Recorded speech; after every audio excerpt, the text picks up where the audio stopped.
I spent nearly 3 months with this story before I understood what I was actually looking at. I came in thinking this was a story about photography, about cameras in the jungle. I was wrong.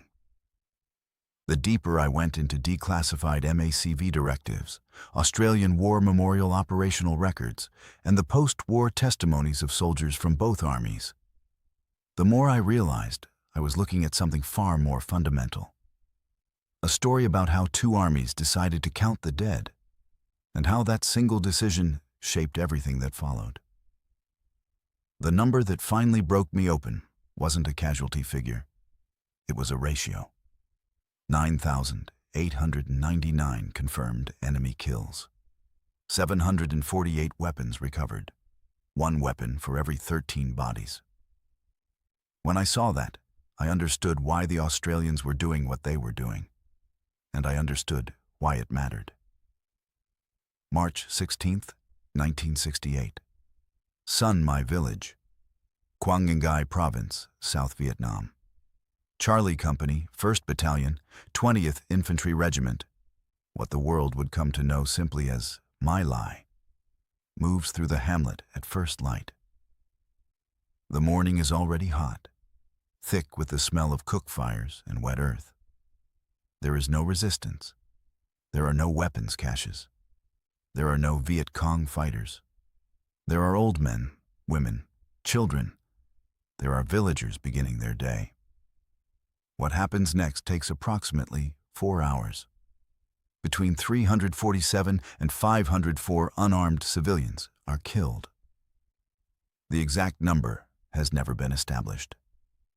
It has never been established because no one was counting the way they should have been.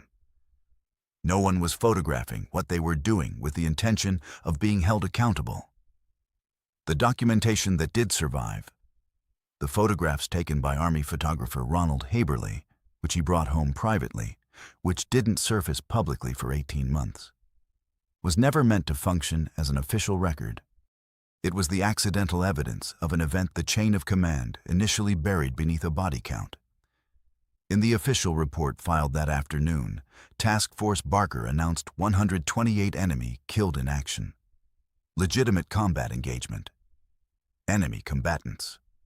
The numbers climbed the chain of command, entered the weekly totals, and became part of the great statistical ledger that General Westmoreland's headquarters was feeding to Washington as proof the war was being won. What I found when I started digging into the parallel record, the Australian record, filed from a province 500 kilometers to the south, stopped me cold. Because the Australians were counting differently. They were documenting differently. And in the gap between those two systems of documentation, I found the real story of this war. To understand why the U.S. Army's documentation system collapsed so catastrophically at My Lai, you have to understand the system it was designed to serve. And to understand that system, you have to start with General William C. Westmoreland. Westmoreland arrived in Vietnam as MACV commander in 1964, convinced that the war could be measured. Progress could be quantified. The enemy had a finite number of soldiers, and if American firepower eliminated those soldiers faster than the North could replace them, the war would end. The metric that captured this theory was simple: body count. How many enemy fighters had been killed this week, this month, this quarter? If the number was rising, the war was being won. Reading through the operational directives from MACV headquarters in 1965 and 1966, I kept thinking about how seductive this logic must have seemed. America had won the Second World War partly through industrial and logistical dominance. Through numbers, through production rates, through measurable outputs. Applying that same quantitative discipline to counterinsurgency seemed rational. It seemed modern. It seemed like the kind of rigorous strategic thinking that would separate professional commanders from amateurs. "We're going to out-guerrilla the guerrilla," Westmoreland told reporters in 1965. "We're going to use our technological advantage and our firepower to make the cost of their aggression prohibitive. and we will measure that cost in enemy casualties. The problem was immediately obvious to anyone in the field. Though it took years to reach the people making decisions in Washington, body count created incentives, and the incentive it created was not to kill enemy soldiers. The incentive was to report enemy soldiers killed. Those two things are not the same. A captain whose unit reported high body counts got favorable efficiency reports. A company that struggled to make contact and reported low numbers got scrutinized. A battalion commander who couldn't show his brigade commander an upward trend in the weekly kill figures found his career stalling. The pressure moved down the chain of command with crushing force. By 1966, it had become, as one Army officer later told the Senate, an institutional obsession. I found testimony from a former lieutenant in the 9th Infantry Division, a man who asked to remain anonymous when he spoke to Senate investigators in 1971. That has stayed with me ever since. "You'd go out," he said, "and you'd find a dead water buffalo, and someone would say, 'Let's call it a VC,' and everybody would laugh. And then 3 months later, nobody was laughing, because it had become standard." In the Australian operational area, Phuoc Tuy Province, centered on the 1st Australian Task Force base at Nui Dat, commanders were receiving pressure from MACV to produce body counts just like everyone else. But something different was happening in how those numbers were being generated and what was being done to verify them. The Australians came to Vietnam with a doctrine shaped by a different war, not Korea, Malaya. Between 1948 and 1960, the British Commonwealth had fought and won a counterinsurgency campaign against communist insurgents in the Malayan jungle. A campaign that, unlike virtually every other counterinsurgency of the 20th century, ended in a clear strategic victory. The Australians had participated in that campaign. Their officers had absorbed its lessons. And the central lesson of Malaya was this: winning a counterinsurgency is not about body count. It is about intelligence, population security, and legitimacy. You win by knowing where the enemy is, separating him from the population, and denying him sanctuary. You do not win by killing at maximum rate and hoping the other side runs out of people first. This doctrinal inheritance shaped everything about how the Australians approached documentation in Vietnam. When a patrol made contact and killed enemy fighters, the after-action process that followed was not primarily about producing a number for MACV headquarters. It was about producing intelligence. Who were these fighters? What unit were they from? What were they carrying? Where had they come from? Where were they going? The bodies on the ground were not a metric. They were a data source. Australian infantry units, and critically the Special Forces patrols of the Australian SAS operating out of Nui Dat, carried cameras as part of their standard patrol kit. This wasn't incidental. It was doctrine. A dead NVA soldier's uniform insignia, photographed and cross-referenced against enemy order of battle, could tell you which regiment had moved into your operational area. His documents, leave passes, letters, rice ration cards, photographed and returned to intelligence staff, could reveal supply routes, unit locations, planned operations. His weapons, documented and catalogued, could trace supply lines. I spent a week at the Australian War Memorial working through the operational records of the AATTV, the Australian Army Training Team Vietnam, the advisory unit that had been in country since 1962. And what struck me was the consistency of the documentation, not just body counts. Photographs, weapon serial numbers, unit identification from uniform patches and documents, intelligence assessments filed alongside casualty reports. Our purpose was never to count. One AATTV warrant officer wrote in a post-war debrief I found in the archive. Our purpose was to know. Counting is what you do when you've stopped thinking. The contrast with American practice was already visible before My Lai made it catastrophic.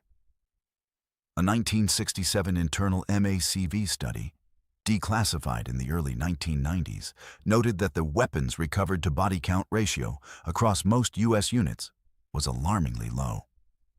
For every confirmed enemy kill, American units were recovering between 0.3 and 0.5 weapons. In a force of infantry fighters, you would expect something close to 1 weapon per fighter. The gap between those numbers represented either extraordinary enemy discipline in recovering their own dead and weapons, which combat records didn't support, or systematic inflation of body counts.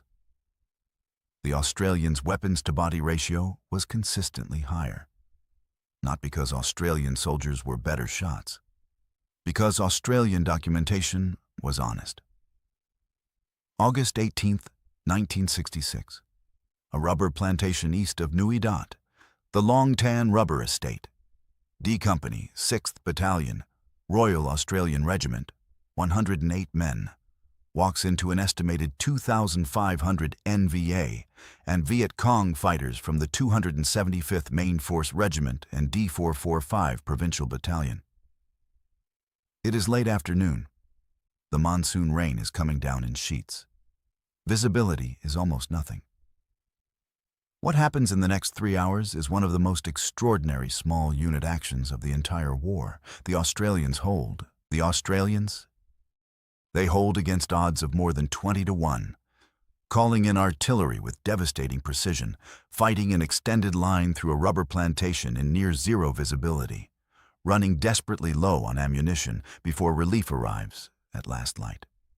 When it was over, 18 Australians were dead. 24 were wounded. On the battlefield the next morning, the Australians found 245 enemy dead. They documented every one of them.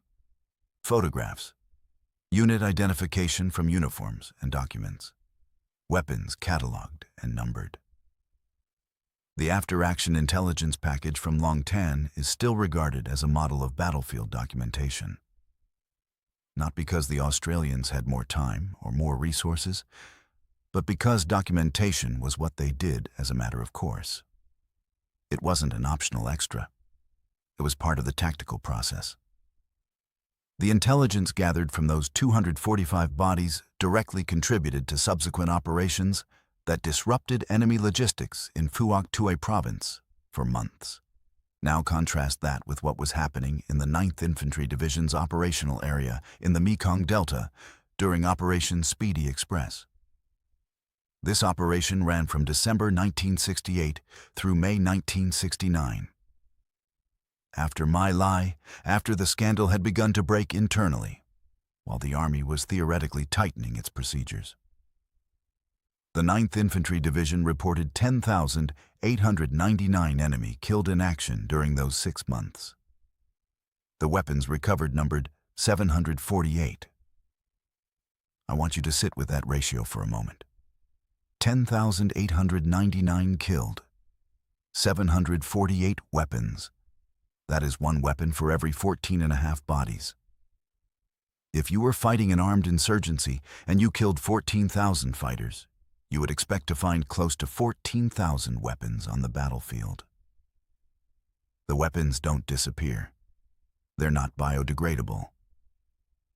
When Newsweek journalist Kevin Buckley investigated this operation in 1972, drawing on classified documents and interviews with soldiers who had served in the 9th Infantry, his findings were devastating. Villagers in the Delta described systematic killings of non-combatants, hamlets cleared by air assault that contained no fighters. Civilian casualties entered into the count as enemy KYA. One former intelligence officer who spoke to Buckley described watching his commanding officer count a pile of bodies and then announce a number 30% higher than the actual count. Because that's what the brigade commander wanted to see, the officer said. The Peers Commission, convened in 1969 to investigate My Lai, found that the documentation failure at Sun Mai was not an accident. It was systemic. Sergeant Isaiah Cowan, one of the few men in Charlie Company who refused to participate in the killings, told investigators something I've thought about constantly since I first read it. The reason nobody stopped it was because nobody was watching. And nobody was watching because the system wasn't built for watching. It was built for counting. That line is the key to everything. Built for counting, not for watching. My Lai broke publicly in November 1969, when journalist Seymour Hersh published his investigation. The photographs Ronald Haberle had brought home, the private record that the official Army documentation had failed to create, ran in Life magazine. The world saw what had happened at San Mai. And the Army's response revealed, with painful clarity, how deeply the documentation problem ran. MACV Directive 525-3, issued in the months following the My Lai revelations, placed new restrictions on combat photography. The intent was ostensibly to protect operational security and prevent the kind of inflammatory imagery that had damaged public support for the war. The practical effect was to further reduce official accountability for what was happening on the ground. The Army had produced a system that inflated body counts upward, failed to document actual combat accurately. And now, when that failure had produced a catastrophe, the response was to restrict documentation further. Reading through the internal Army correspondence from 1970 and 1971, the period when the full scope of My Lai was becoming clear to senior leadership, I found a recurring theme that disturbed me profoundly. The conversation was almost entirely about public relations, how to manage the story, how to minimize political damage. Almost none of it was about the documentary and accountability system that had made My Lai possible in the first place. Meanwhile, 500 kilometers south, the Australians were adapting in a different direction. By 1970, the SAS squadrons rotating through Nui Dat had refined their patrol photography doctrine into something extraordinary. Long-range reconnaissance patrols into the jungle, sometimes lasting 3 weeks or more, operating in 4-man teams deep in enemy-controlled territory, were returning with photographic intelligence packages that mapped enemy movement patterns, supply caches, base camp locations, and unit compositions. The camera was as much a weapon as the rifle. In some operations, the intelligence value of what the patrol photographed outweighed the tactical value of any contact they made.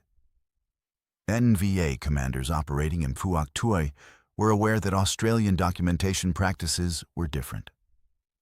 I found an account from a former NVA officer who spoke to Australian veterans researcher Gary McKay in the late 1980s.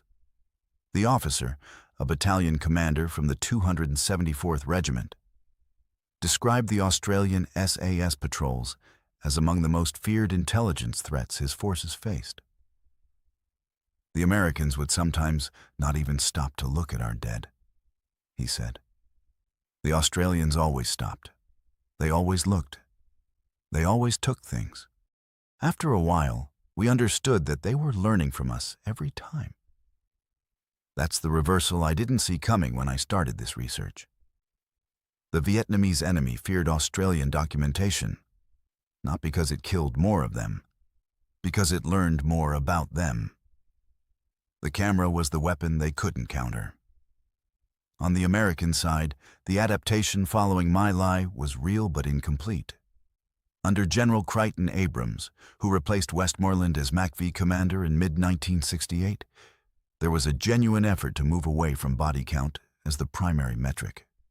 Abrams emphasized one war: the integration of pacification, combat operations, and political progress. He pushed commanders to report meaningful indicators beyond raw casualty figures. Enemy base areas neutralized, population secured, infrastructure destroyed. The problem was that the institutional culture Westmoreland had built ran deeper than one commander could reverse. A 1971 internal Army survey of officers in Vietnam found that 58% still considered body count an important metric for evaluating unit performance. The pressure to produce numbers hadn't disappeared. It had gone underground. Units still generated inflated figures. They were just slightly less aggressive about it. The Australians watched this with something between frustration and incredulity. A senior Australian officer's assessment of U.S. operations from late 1969, which I found in the AWM archives, was diplomatically phrased, but unmistakable in its meaning. Allied forces continue to measure success in terms of enemy casualties, the report noted. The question of whether those casualties are accurately recorded and whether they represent actual enemy combatants remains a source of concern at the operational level. By 1970 and 1971, the final years of the Australian commitment before the task force began its withdrawal, the contrast between the two documentation systems had produced measurably different operational outcomes. In Phuoc Tuy Province, the first Australian task force had spent 6 years building an intelligence picture of enemy forces that was, by any measure, extraordinarily detailed. They knew which regiments operated in their area of operations. They knew supply routes, base camp locations, and command structures. They knew the personalities of enemy commanders. They knew this because every patrol, every contact, every ambush had been documented with a discipline that accumulated over years into genuine operational intelligence. The province was not pacified. The war was not won, but the nature of fighting in Phuoc Tuy was different from what was happening in most American operational areas. The enemy's ability to mount large-scale operations in the province had been significantly degraded. The 275th Regiment that had sent 2,500 men against D Company at Long Tan in 1966 could no longer operate in those numbers in the same area by 1970. The documentation that began on the Long Tan battlefield in August 1966 had contributed directly to that degradation. In the American areas, the picture was different. The Rand Corporation conducted interviews with NVA and Viet Cong prisoners and defectors throughout the war, a program called the Motivation and Morale Study.